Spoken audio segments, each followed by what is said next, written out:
Hello mga kabalagbag, welcome to my vlog ulit sa Bagbag TV. Pag-uusapan po natin ngayon, bali may mga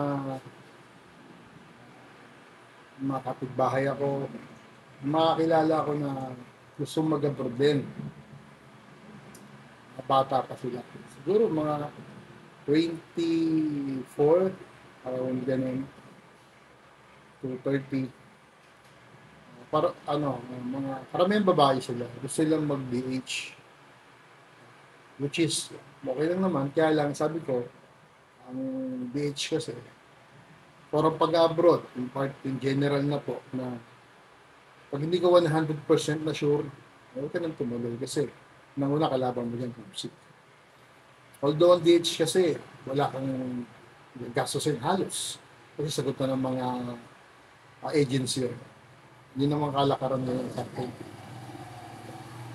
By the way, andito po ako ulit sa office sa garahe po ng boss ko. Wala po akong gawa ngayon. At wala akong gawa sa biomed technician. Ito po, nag-online na market po ako. Kumbaga, yung company namin sa mga client, ito po yung nag-email marketing. Direct to the point na po tayo. Ang topic po natin ay ano ba mas maganda uh, pasukin ng ating mga kapwa OFW ng mga Pilipina, ating mga kababayan, domestic helper ba or DH, cleaner, housekeeping. Yung tatlo po na yun. Pero ang ina-advise ko po palagi kasi, kung kaya naman nila or qualified naman sila maging cleaner or housekeeping, much better po. Kasi alam naman natin ang DH po kasi, ang domestic helper po kasi, walang oras po ang trabaho niyan.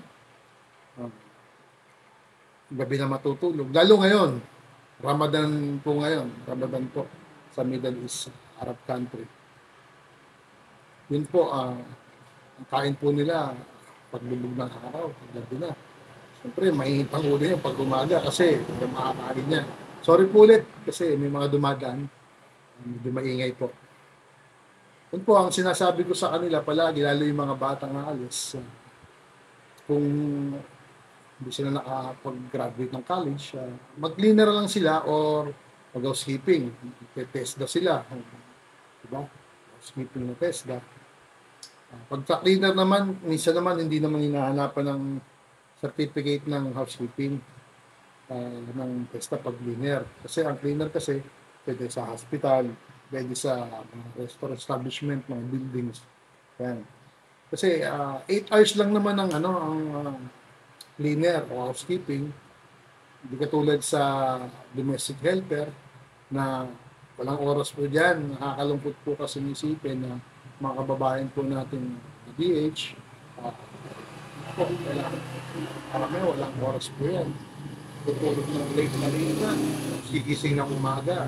Sakit naman po sa para sa akin kasi nakakita rin po ako nung nasa Saudi po ako. Nakakita po ako ng mga DH sa kababayan natin, ibang lahi din. Para nakantig ng puso kasi one time nakita ko yung pamilya nung employer niya nasa loob ng restaurant, tapos yung isa, hindi naman natin kababayan yun, pero parang nakaka-relate po ako sa mga kababayan natin, yung pong sinasapit nila na kumakain yung mga pamilyang pinagsisilban nila, tapos na nasa labas. Nakakalungkot po. Pero hindi naman po sa lahat ng pagkakataon. 70-30, ganon, o 60-40.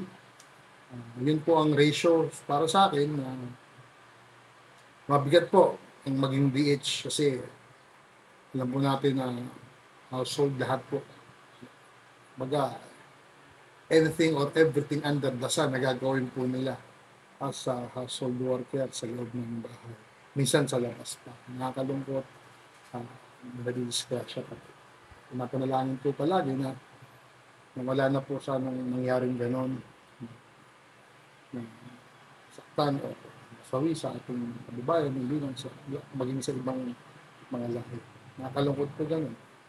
Kasi po, OFW rin po ako. Naranasan ko rin po ang hirap na nga po ng mawalay sa pamilya, tapos ganun pa mangyayari sa yun po, much better po sa akin talaga mag-cleaner na lang or mag-housekeeping kaysa mag-DH po tayo. Although ang DH kasi wala kang babayaran kasi. Pero meron namang housekeeping saka na cleaner na wala ka rin babayaran na placement fee. Magsadya lang po kayo. Ang maganda nga po niya na lalo sa mga probinsya, mag-only na lang po kayo sa work abroad. Yun po, proven and tested ko na po yung workabroad.ph po. Malilalagay ko lang po yung link po sa description po para mag-create po kayo ng account para doon na lang po kayo register and then magpasa po kayo ng resume, pasa lang po ng pasa ron at sila na po ang kapag qualify po kayo, nakita po ng employer yung resume nyo, sila lang po ang tatawag sa iyo. That is the time na luluwas na po kayo ng Maynila para sa interview. Hindi yung luluwas po kayo ng Maynila tapos tsaka pa lang mag-a-apply, pamasahe pa po pagkain. Yun po, once na matawagan kayo, schedule for interview, ayun, mas 60-40. Pwede kayong makuha sa interview, hindi katulad nung mag-apply pa lang kayo, kung wala pang interview, sa workabroad.ph po. Diyan po ako nakaalis ng 2 alis papuntang Saudi. Diyan po sa work abroad. Nag-inquire lang po ako yan. Nag-create po ako ng account. Yun po. Yun lang po. Maraming salamat po kung nagustuhan niyo po itong aking vlog. Meron po kayong mapulot na kahit pa paanong kaalaman at like po and subscribe po and share na rin po ninyo sa yung mga kaibigan at kakilala upang ma-aware po sila yung mga nagbabalak mag-abroad, especially yung mga medyo bata pa, sa 20s, 30s.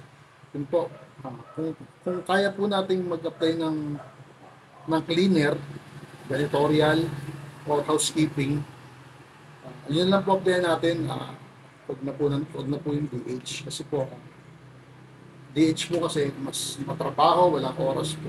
Although wala nga po expect karamihan. Pero nasa sa inyo pa rin po yan.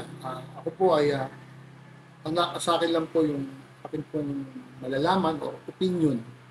Pero yun nga, at the end of the day naman po, kayo pa rin po ang masusunod sa inyong sarili kung ano po ang inyong applyan. Ang wish ko lang po sa inyo, gabayan po lagi kayo ng pong may kapal para tayo mga OFW maging blessing po sa iba, sa mga employer natin. Sana makatapat po tayo ng ayos, mabait na employer. At muli po, ako po naghihintay pa rin po sa aking work permit. Alam po ng Diyos na tumating na po para makalarga po ulit at maging makatulong po sa pamilya. Medyo nakakalungkot, hindi po sa kapag-nakita natin sa maraming salamat po. Don't forget to like, share, and subscribe po.